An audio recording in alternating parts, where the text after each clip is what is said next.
In 2014, I took my then fiancée Sarah on a small trip over the summer to a lake house 4.5 hours from us. It was just a nice rental place secluded on the edge of a lake with great views and seemingly very peaceful. I didn't get a chance to propose to her in a romantic way, like on vacation or something, because of how busy we always were. This was kind of the after proposal mini honeymoon trip that we were both able to plan together. When we arrived at the lake house, it seemed really nice. Well maintained, large open windows, and from what we could tell from looking around, no other cabins or lake houses were nearby. It kind of caught us off guard, assuming we'd see several others lining the water. Anyway, we got there late, so we unpacked and slept through the night. That following day, we spent most of our morning down by the water, just watching the waves and talking about life. Sometime later, Sarah got up to run inside and use the bathroom, and I stayed down by the beach waiting for her. I'd say only a minute after she left, I suddenly heard a scream from behind me. Sounded like it either came from the front of the lake house or possibly in the woods further behind it. I instantly jumped up and started sprinting over to make sure Sarah was okay, thinking the worst, that someone attacked her, or maybe there was a bear or something. I honestly don't know, but my mind was racing and I was genuinely terrified. Though, when I got up to the front of the house, nothing was there. It was dead quiet, and all the trees were still. Then I heard the door open behind me, and Sarah stepped out, asking what I was doing. I was so relieved to see her unharmed, but also very confused. I mean, I just heard her, or I guess another woman, screaming at the top of their lungs from somewhere nearby. My fiancée says she didn't hear it and had no idea what I was talking about. I looked out into the woods for a few more seconds, but then just tried to brush it off and we walked back to the lake.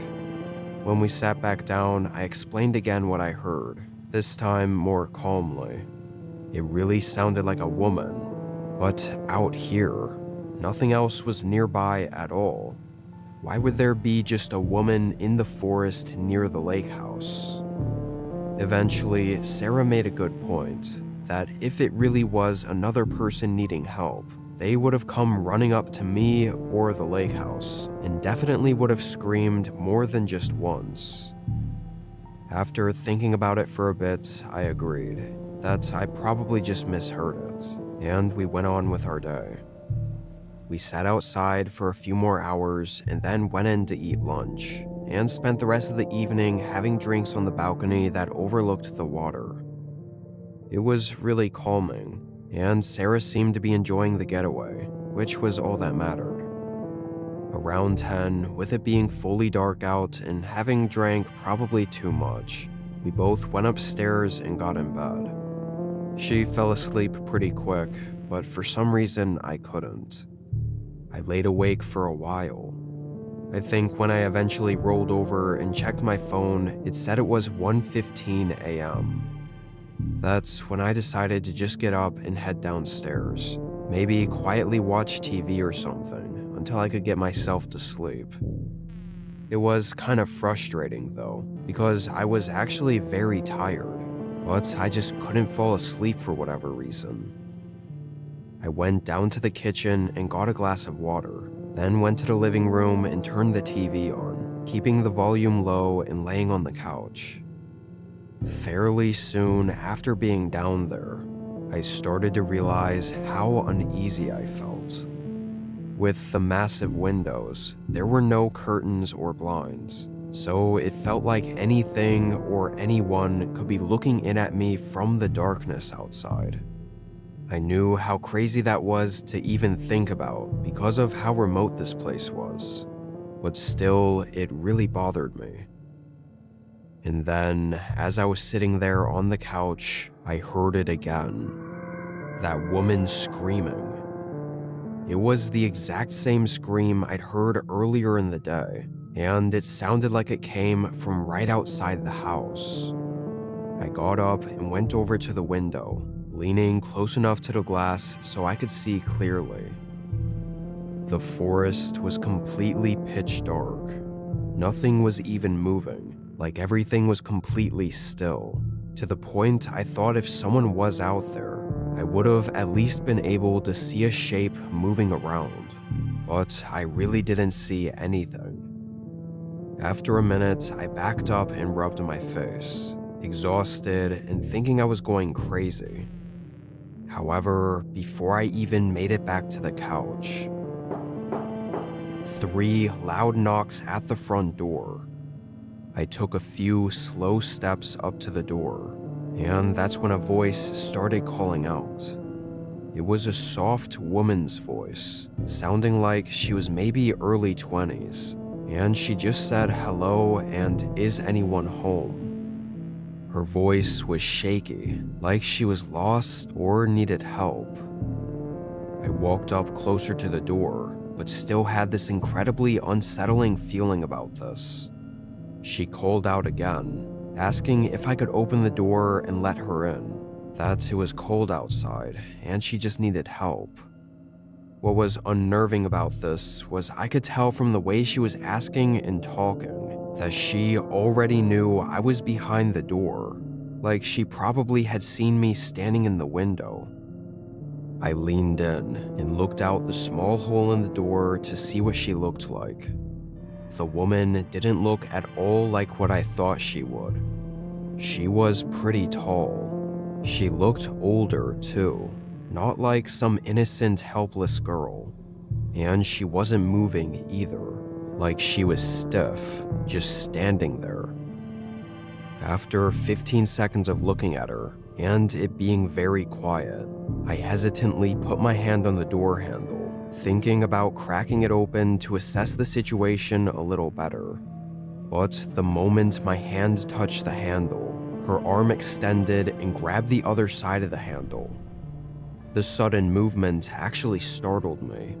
It was like she somehow knew I was about to unlock the door. I let go of the handle, and immediately she called out again, in that helpless, weak voice. I ran upstairs and got Sarah to wake up. Right when she got up, there were 3 more knocks at the door downstairs, but by the time she actually came downstairs and I had her look outside, the woman was gone. Those 3 knocks she heard were the only proof I had that someone was outside the Lakehouse. Thankfully, when I told her the rest, she seemed to believe me, and was willing to help me pack everything. We waited until morning to leave, though. Over a decade later, and now married, I still think about what happened at that lake house. Between all the screaming and the woman showing up at the house and just everything, I really don't even know what to think was going on out there. I can't help myself but constantly wonder what might have happened if I opened the door, or even just unlocked it. Like what I'd see, or what she'd look like, or if something else would have happened. I know it's probably best I just try to forget about it, though.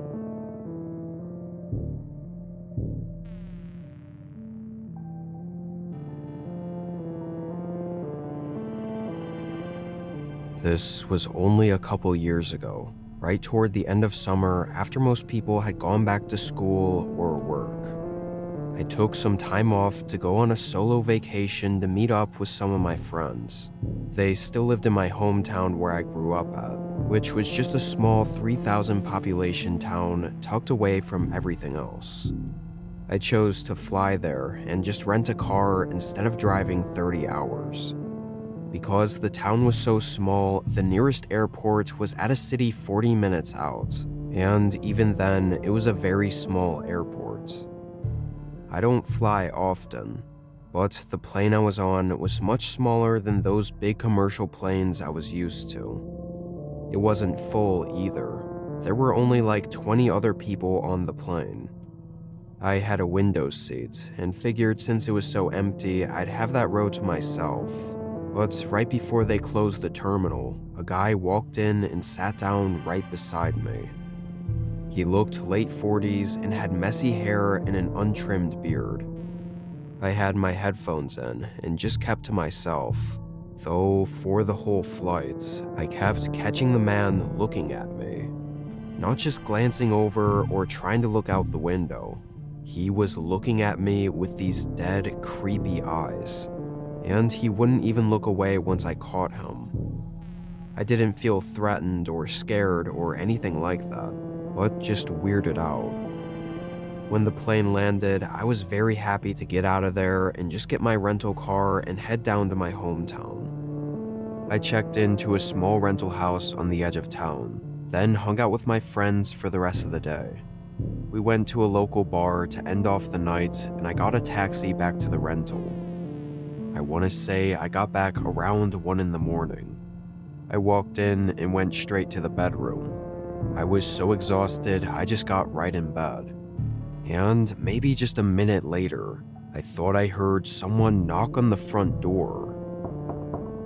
I sat up confused, and after a moment got up and went to check, but nobody was out on the porch. The whole neighborhood looked very quiet and just like everyone was asleep. And although it sounded real, I was kind of drunk and tired, so maybe I mistook another sound for being a knock on the door. I didn't do too much digging into it and just went to bed and slept until morning. I made coffee and just tried to get some extra rest in on the sofa in the living room, watching TV while still half asleep. I didn't make plans with my friends until noon. It was a few hours later, as I was leaving to meet up with them, that I noticed the front door was unlocked. When I went up to open it, it just opened without me needing to unlock it. I could have sworn I locked it last night, and definitely would have noticed it when I checked out the door again right before bed. But I was kind of in a hurry to meet with my buddies, so I just locked it behind me and left it to figure out later. We did almost the exact same thing that we did yesterday, getting food, walking around town, and ending the night at the bar. I didn't drink though because I drove there. Probably around the same time, I said goodnight to my buddies and headed back to the rental. I parked in the driveway and walked up to the door, typing in the code and pressing unlock. And had I not been paying attention, I never would have noticed. But when I pressed the unlock button, I didn't hear the mechanical sounds of it physically unlocking. I felt my stomach drop. It was already unlocked again. Now it felt like it had to be more than just a coincidence. I opened the door. Initially, the house looked like how I'd left it. All the lights off, and it was quiet. Maybe the host had come by for some reason. I didn't know what else it could be. I took a few steps in, then closed the door behind me and pressed the lock button, and then I tested it.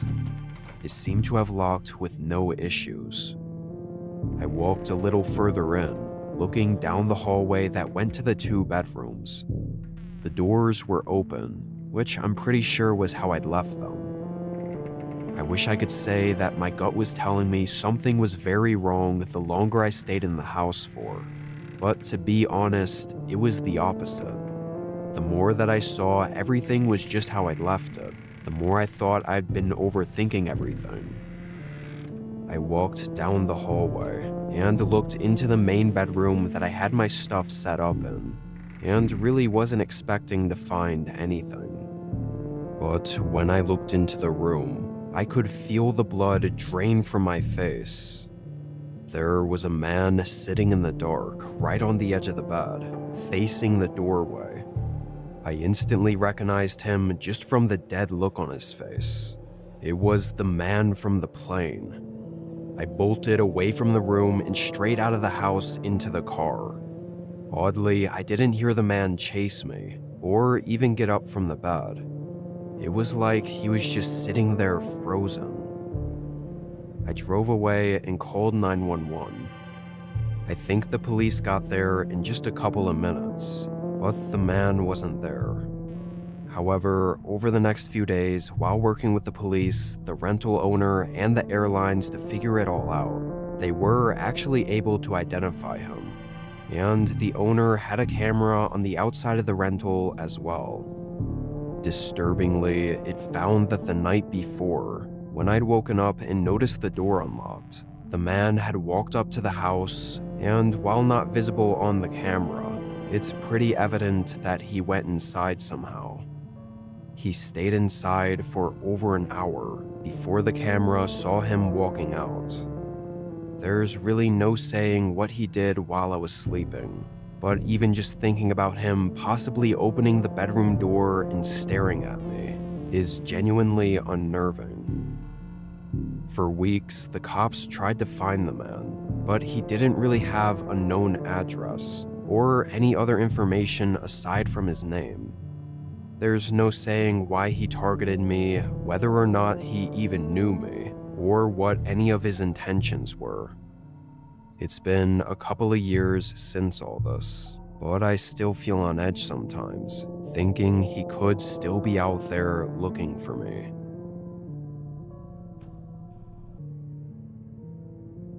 Early last summer, I took 3 weeks off to road trip in my RV up the Pacific coastline. I didn't have too many specific destinations, and more so was just stopping wherever I thought looked nice. The end destination, I guess you could say, was the Olympic National Forest in Washington, a little bit further inland from the coast, before I'd turn back around and head home. This happened about midway through my trip. I was driving on a secluded highway through the forested areas just below Olympic National Forest. I noticed early on that very abruptly the roads got much quieter. I'm not sure if it was one of the turns I took off the main highway, or just that nobody came this way, but there was no one else. For being summer, even at just the beginning, it was still kind of strange. I would have thought a lot of people would be road tripping about now. As it started getting later in the day, I turned off that already empty highway onto an even lesser used forest road that had several pull-offs for camping. None of them were taken, so I just chose the best one and parked. I then set up everything inside and outside, and when I was done, I looked around. The area I was at was just wet, rainforesty type trees in all directions. I'd camped in a lot of places before, some very similar to this, but this one felt a lot more isolated, not seeing any cars for, I don't know, probably an entire hour on that highway. And this forest, the more I looked around at it, the more I just felt off about it. Now, anyone who does camping like this knows the general rule of if you feel something wrong, just leave. Literally everyone says it, but I honestly thought I was being insane for feeling off, when clearly not a single other person was around. I told myself I'd wait it out, chill for a few hours, and if by sunset I still feel strange about it, then I would leave. Although I knew this was kind of a cop-out, because by that late in the day, there would be no way I'd pack everything up and try to find a different spot in the dark. I think it was more of just a way to convince myself not to leave. I stayed inside for the rest of that day. It was raining on and off, and just with the weird feeling, I felt better being inside. I did some work on my laptop and eventually decided to take a small nap. When I woke up, I don't remember what time it was, but the sun had gone down. It was now very dark outside. I stood up and stretched, opening the door and stepping out just to get some fresh air and look around. I had some basic floodlights on the side of the RV that reached maybe 30 or so feet into the dark. After only a few moments of being out there, the quietness started bringing back those off feelings, and I ended up walking around to the other side of the RV, which was toward the forest road that I came in from. Right away, I saw a light down the road. It was dim, but with literally no other lights around. It stood out. Couldn't tell what it was though, and having chosen the setup at the first pull-off, I knew that whatever it was wasn't at a campsite. And after just 10-ish seconds of looking at it, it turned off, like someone just switched the light off. I took that as my sign to get back in the RV. I didn't really know whether to feel better or worse after seeing that. Honestly, someone else being out here kinda made it seem safer, or less isolated. But also, just some dim light near the road that shut off right after I noticed it was kinda creepy. I stayed by the window for a few minutes and watched to see if the light turned on. And sure enough, not long after I was back inside, it turned on again. Though this time it started moving. From the way it moved, it was definitely not a car or vehicle of any kind. Someone was holding the light. Whether it was a lamp or flashlight, I'm not sure, but it moved slowly down the forest road, coming closer toward where my RV was parked. It got pretty close. I mean, it's hard to know for sure the distance of it, but when it started getting bright enough for me to think I might be able to see them soon, it shut off again. And this time, it didn't come back on. 20 minutes went by, with no signs of anything. Eventually, I closed the blinds on the window, and again debated leaving. But it was so late by this point, I didn't even really entertain the idea that much. I stayed up for another hour, then tried to lay down. I was on the bed for a while, I'd guess 40 minutes. But while I was there, I kept looking across the RV, down toward where the main door was. There was a window right next to it that didn't have any covers or blinds. It was the only one on the whole RV that I had no cover for. And every time I looked down at it, I got this really unnerving sense. Not even just a feeling. My heart would actually start racing, and I'd get really uncomfortable before I'd have to look away. The window was just black though, like I couldn't see anything out of it because it was tinted, and so all I could see were the reflections inside the RV.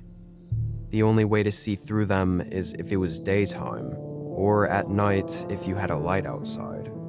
And that's when I got an idea. I got up and flicked on the outdoor floodlights, which were basically directly above that window. The instant the light came on, I saw a man's face looking in at me, literally staring right at me, like he'd been standing there watching me this whole time. He quickly moved away, but I didn't hear his footsteps at all, so I didn't know where he went. I felt everything in me start panicking. I grabbed a knife from the drawer and started throwing stuff into their places and locking the inside down so I could drive out. But I had several things outside that I couldn't just leave. Not just because they were expensive, but because they were also attached to the RV. I tried looking out the windows and looking all around the RV to see where he was, but couldn't find him. So I opened the door. Figured if I waited too long, he might come back. I ran out and packed up, just quickly detaching everything and tossing the stuff inside, then quickly getting in and locking the door behind me. I'm not even exaggerating when I say that within just the few seconds it took for me to go from the door up to the driver's seat, a thud suddenly hit the outside of the door, followed by it violently shaking like he was trying to force it open. I hadn't even been inside for 5 seconds. I turned on the RV and just started driving, getting onto the forest road and going to the highway. I didn't see any other cars, campers, or signs of people on my way out. I then drove several more hours until I got to a small town, spending the night in a motel parking lot. It scares the hell out of me to even reimagine being back out in that dense, isolated forest with nothing around. And that man's face in the window is still burned into my memory.